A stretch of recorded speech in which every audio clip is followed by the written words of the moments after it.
Today it's not very nice outside, so I'm going to go back in time today and show you guys how I became a backyard beekeeper. And the bees are going to be turning this into this into this.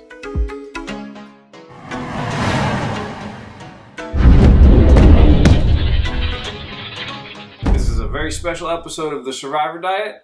Capturing the swarm. So I came home from work one day and my daughter was real excited to tell me that there were thousands of bees flying around the tree in our backyard. She was a little bit scared, but mostly excited about it. She showed me the tree and sure enough, there was a massive swarm of honeybees zipping around a tree branch. After about an hour, they started to kind of settle down and to form what I would describe as a ball of bees attached to the branch about 40 feet up in the air. I thought that if I could somehow capture this swarm of bees and provide a nice safe home for them, then in return they would make honey that I can use for my Survivor Diet challenge. Fortunately for me, I had recently been doing a lot of reading and research about raising bees for their honey, and I'd been slowly accumulating all of the equipment needed to get started, like a protective bee suit, some other bee handling equipment, and a couple of beehives in my backyard, as you can see here. All I needed were some bees. To behave. The plan today, not that simple. First I have to climb 40 feet up into that elm tree. Then I have to somehow figure out how to get that swarm of bees into a cardboard box and contain them, and then somehow transport all those bees into their new home, into the hive that I have on the ground. Let's see what happens. Wish me luck. Every beehive consists of one queen bee among thousands of worker bees and drone bees. When a colony of bees gets too large for the hive, they will split up and thousands of bees along with the queen will suddenly leave the hive in search of another suitable home. This is the swarm. At first, they're going to land on some object like a tree branch, as you see here, and slowly settle into a ball of bees surrounding and protecting the queen. Scout bees will then fly off into different directions to search for a new home. Once they find a spot that they would like to live in, they come back to the colony and somehow communicate the location to the rest of the hive. Then they will all fly off together and start their new home. In this case, a ball of bees has taken temporary residence up into my tree branch, and it's my job as a bee guardian to try to relocate them into a new safe home that they can thrive and live in. My empty bee box on the ground is a perfect location for this. The only problem is that this ball of bees is 40 feet up in the tree, and I have to figure out a way to get up there and get them without killing myself. I didn't really know what to do, so I just laid on the ground for a while, staring up at the bees, and I tried to figure out what to do. After rummaging through my garage and looking through my boat, I found a bunch of old ropes that I thought might be useful. Since there's no ladder that exists that can reach this high up, I thought I could maybe somehow use these ropes to hoist myself up to this ball of bees and then try to relocate them to their new home. This is where my story begins. Check it out. My daughter Jamie. Hi, this is Jamie. She was actually 11 years old at the time this happened. She does most of the filming here, and although she did her best to capture this real interesting event, she was sometimes more interested in playing the zoom in, zoom out game and doing selfies rather than doing the actual filming. So, sorry about that. And this is Jamie. Also helping me out with filming and some other stuff is our neighbor Jake and my wife Debbie. She's also helping out. On my first attempt, I thought that I could tie one end of the rope to my truck, to the back of the truck, and then drape it over a branch that's a little bit higher than where the bees are, dangle it down and tie the rest of the rope around my body. Then Debbie could take the truck and drive it forward, and as she drove the truck forward, the rope would lift me right up to the ball of bees. Here's how that turned out. All right. He's up. Oh, this hurts. As you can see, this attempt failed because because the ropes just got too tight around my body as it started lifting me up into the air.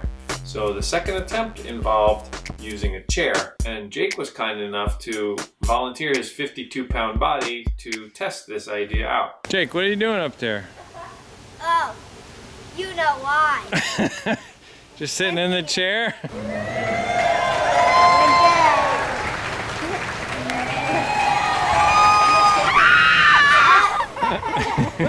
Success!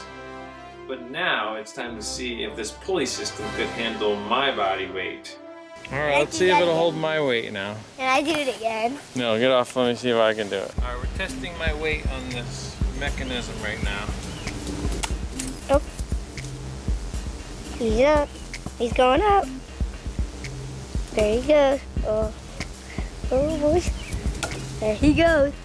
Alright, wait, stop right there. I need some type of safety here. Oh, he needs a safety gear, but I didn't need a safety gear. Once I rigged up a third rope as a safety rope, it was time to suit up and go for it. Here we go.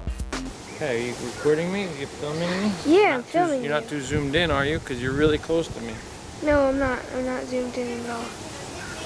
Now I'm zoomed in.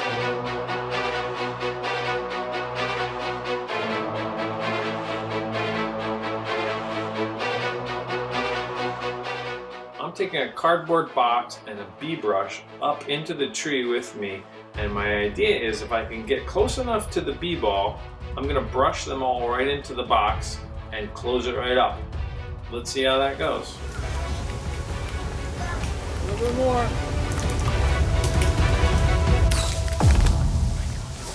Head back, go back! Yeah, I'm filming. Jamie. It's scary though. Back a little bit more. Are you Back a okay? little bit more. Are you okay? Are you? Sure. Are you? It's probably in the other yard.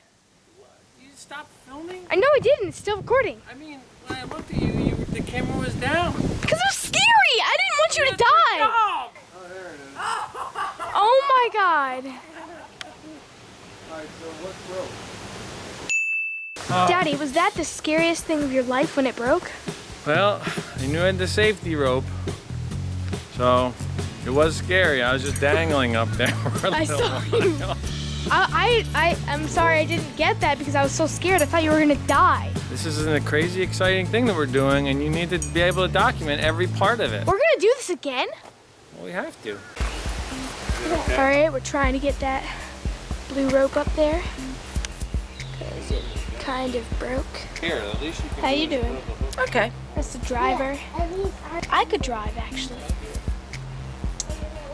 but I wouldn't be that good at it. Okay. Oh, getting it. Yay! He's gonna do it again. Take three. Take three. You ready? Yep. Don't die, please. Put the safety rope on! Guess so. Keep an eye on those ropes, Jake. It's one small step for man, one giant leap for mankind. Thumbs up, ready to go. Oh, here we go. I'm scared.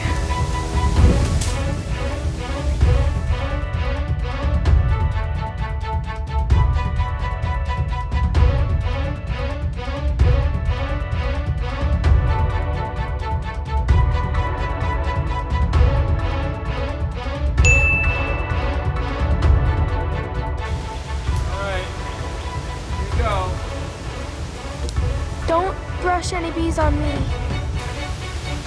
Oh, here we go. I see them. Oh, look at all those bees.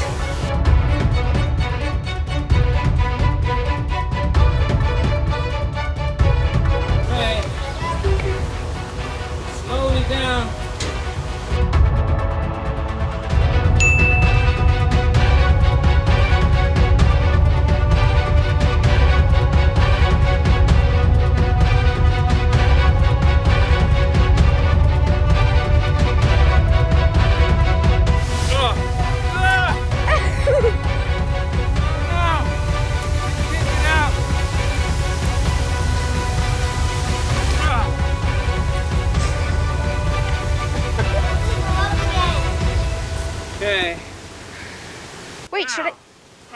Did you get stung? Foot. Stung in the foot?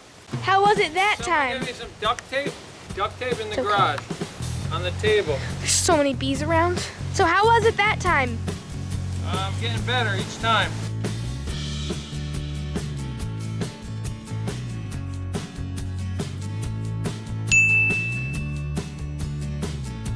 Bee insertion is complete. 2 hives. I'll let them do their work now. We'll check on them periodically. There's little windows that I have built into the sides of these hives, and just gotta leave them alone right now. They have a can full of syrupy sugar mixture that they will feed off of, and you know, we might have to give them some food as the days go on. Oh, I've got a couple bees inside my hood right now. Are they stinging you? I gotta get this off. I can't believe these bees haven't stung me yet. Let me get this off.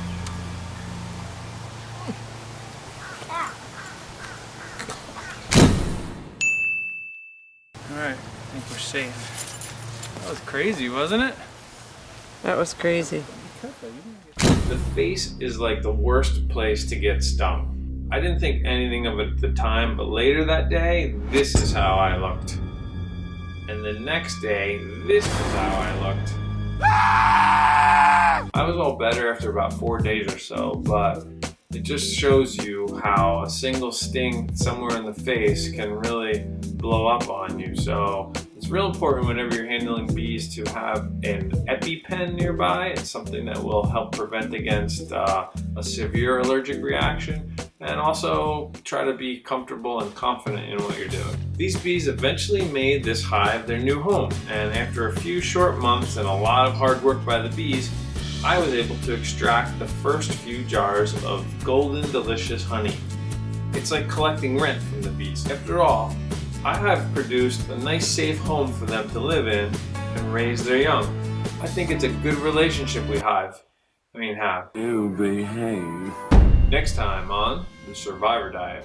It's just not working. He cannot continue to do this year after year. It is better off that he's fat and happy than starving and absolutely no energy.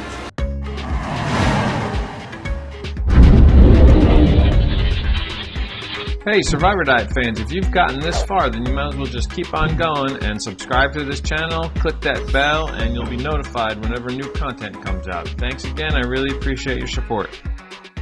Let's get Grammy up into this tree and see how she does in the chair.